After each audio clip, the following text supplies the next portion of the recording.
Pertama-tama, saya ingin mengucapkan bahwa saya sangat senang karena Anda berada di sini untuk membuat perawatan.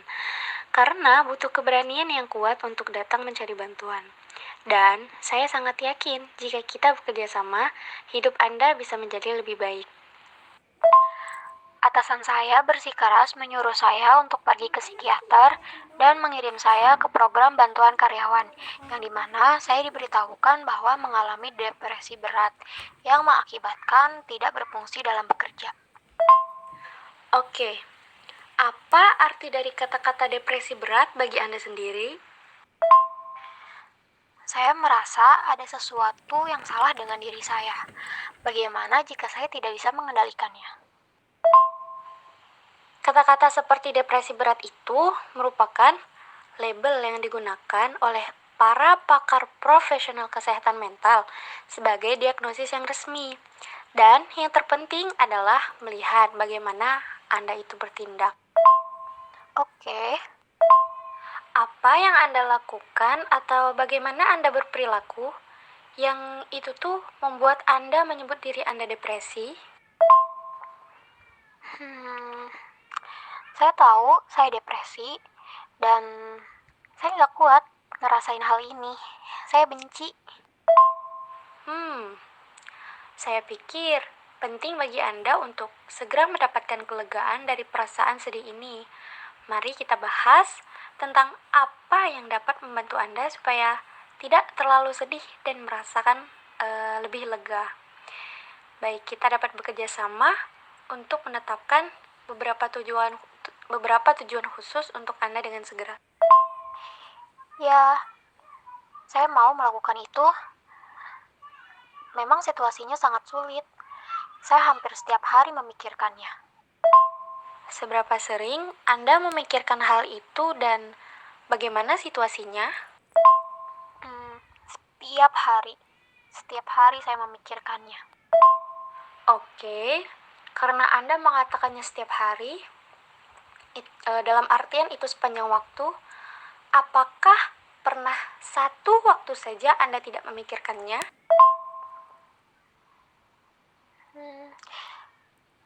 Rasanya hampir setiap hari, mungkin hampir 90%. Lalu, apa yang terjadi 10% lainnya? Saya merasa baik-baik saja, tapi saya nggak suka, cuman hanya duduk-duduk, merasa ada sesuatu yang hilang gitu.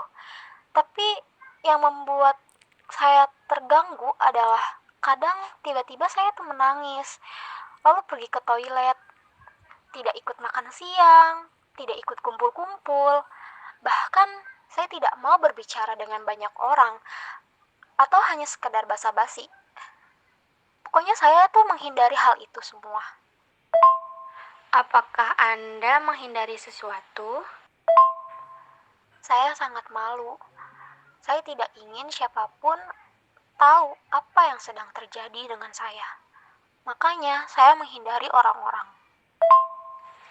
Jadi, jika Anda mengubah beberapa perilaku ini, misalnya seperti menangis dan menghindari orang lain, apakah menurut Anda akan merasa lebih baik?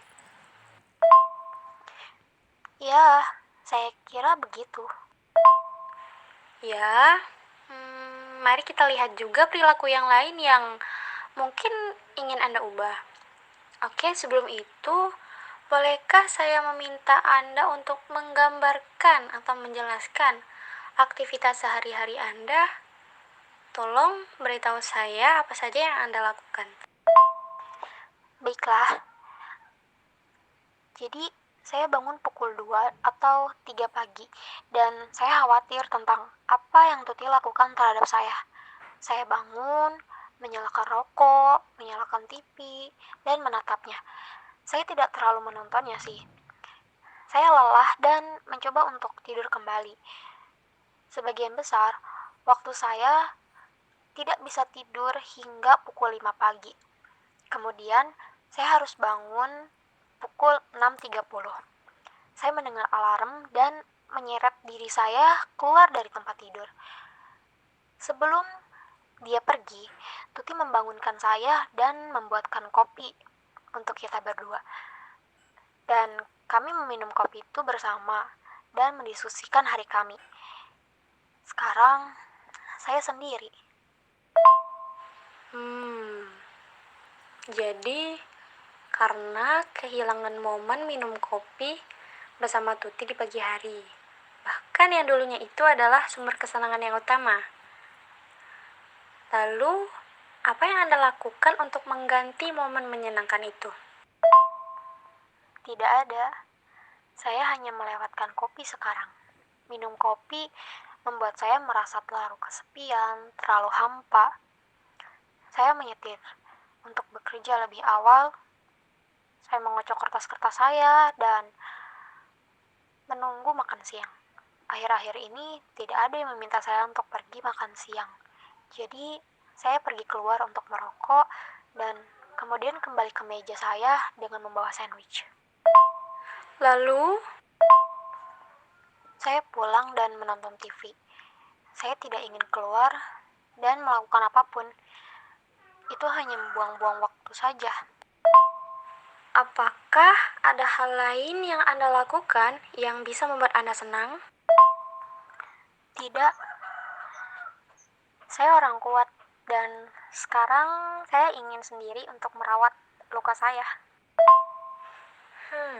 Oke. Mari kita lihat apa yang sedang terjadi. Sepertinya Anda itu tidak menerima banyak dukungan atau kesenangan untuk diri Anda sendiri. Melihat sejarah yang Anda tulis di lamaran Anda, Tuti dan teman Anda Darrenlah dukungan sosial bagi Anda. Apakah saya benar? Ya, namun mereka pergi. Ya, tepat. Jadi, Anda perlu mencari dukungan dan aktivitas lain yang membuat Anda itu senang atau memberikan kesenangan. Tapi saya tidak ingin orang lain. Saya tidak mudah percaya pada siapapun.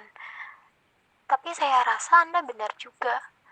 Saya rasa saya hanya kesal karena saya memasukkan semua yang saya miliki ke dalam hubungan itu. Dan itu menyakitkan.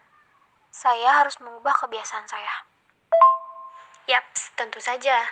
Kita bisa mempelajari perilaku baru yang dapat membantu Anda menjadi lebih lega dan menggantikan perilaku lama yang menyebabkan Anda sakit karena akan lebih mudah untuk mengontrol kehidupan dan keadaan kita sendiri. Oke, saya ingin bertanya, apakah yang akan terjadi jika Anda sendiri tidak menerima cukup penguatan? Saya kira kita merasa berkecil hati dan tidak ingin melakukan apapun karena kita tidak mendapatkan apa yang diharapkan. Tepat. Jadi, mari bekerja sama untuk mengubah keadaan dalam hidup Anda, sehingga Anda bisa merasakan kenikmatan. Oke, apa yang bagi Anda itu menyenangkan selain ditemani Tuti dan Darren? Saya suka pergi ke bar olahraga tempat saya bekerja. Sebagian besar, mayoritas di sana itu kebanyakan pria dan kami menonton pertandingan. Kami berbasa-basi, terus saya minum bir dan kemudian hanya seltzer. Ini momen yang saya suka dan saya dapat berbicara tentang olahraga dan tidak ada hal lain di sana. Saya menyukainya. Bagus. Menurut Anda, apakah Anda mungkin bisa melakukan ini? Mungkin Oke. Tepatnya kapan? Bisakah Anda melakukannya satu malam di minggu ini? Pukul 7 malam? saya pikir saya mungkin bisa mencoba melakukannya. Oke. Mari kita buat kontrak di antara kita. Dengan cara ini kita bisa sangat spesifik dan mencari tahu dengan tepat apa yang perlu kita lakukan. Dan ini juga memberitahu kita apa yang akan terjadi jika Anda melakukan apa yang kita sepakati atau tidak. Oke, saya akan bertanya lagi. Apakah motivasi yang baik atau penghargaan yang baik untuk Anda? Saya suka program TV tertentu. Saya juga suka video game. Oke, mari kita bahas ini. Jadi, jika Anda membuat satu kontak sosial sehari, maka Anda akan dapat memainkan satu video game di arcade. Tetapi, jika Anda tidak membuat kontak sosial apapun, maka Anda tidak akan memainkan satu video pun di arcade. Inisiatif yang cukup bagus. Saya juga baru-baru ini menangani sebuah perilaku lain di minggu ini. Anda juga tadi memberitahu saya bahwa Anda bangun pukul 2 atau 3 pagi, lalu merasakan cemas, dan Anda merokok, nonton televisi, dan terjaga hingga pukul 5 pagi. Lalu, Anda juga menghindari sarapan dan juga minum kopi karena hal itu berhubungan dengan tuti. Bisakah Anda melihat ada masalah di sini? Saya kira itu sudah jelas. Saya melihat masalahnya sekarang. Apa masalah itu dan bagaimana kita bisa mengubahnya? Saya pikir seharusnya saya tidak merokok karena hal itu akan menjadikan sebuah stimulus dan menonton TV pun tidak membantu. Ya, Anda benar. Jadi, mari kita cari tahu cara mengubah kondisi di rumah untuk memaksimalkan tidur Anda. Bisakah Anda menemukan beberapa solusi yang mungkin ada di sini? Baiklah, saya bisa memastikan bahwa saya mencoba untuk rileks dan berhenti memikirkan tuti ketika saya hendak tidur. Maka saya tidak akan bangun di tengah malam. Anda juga bisa mengendalikan lingkungan Anda, mengatur hal-hal, peristiwa, dan situasi di sekitar Anda. Jadi, Anda akan cenderung tidak terlibat dalam peristiwa yang tidak menyenangkan. Kami ingin hal-hal positif saja yang di sekitar Anda. Oke, saya kira saya bisa mengatur kamar tidur saya agar memungkinkan untuk kembali tidur. Seperti memastikan jika saya bangun, saya tidak merokok dan tidak menyalakan TV. Kedengarannya bagus. Jika Anda tidak memiliki rokok di ruang tidur dan Anda tidak pergi ke ruang TV, kemungkinan besar Anda akan kembali tidur. Dan juga, bisakah Anda keluar untuk minum kopi daripada hanya tinggal di rumah saja? Saya bisa mencobanya. Saya tidak memikirkannya. Saya kira perubahan pemandangan mungkin membuat kopi terlihat lebih baik.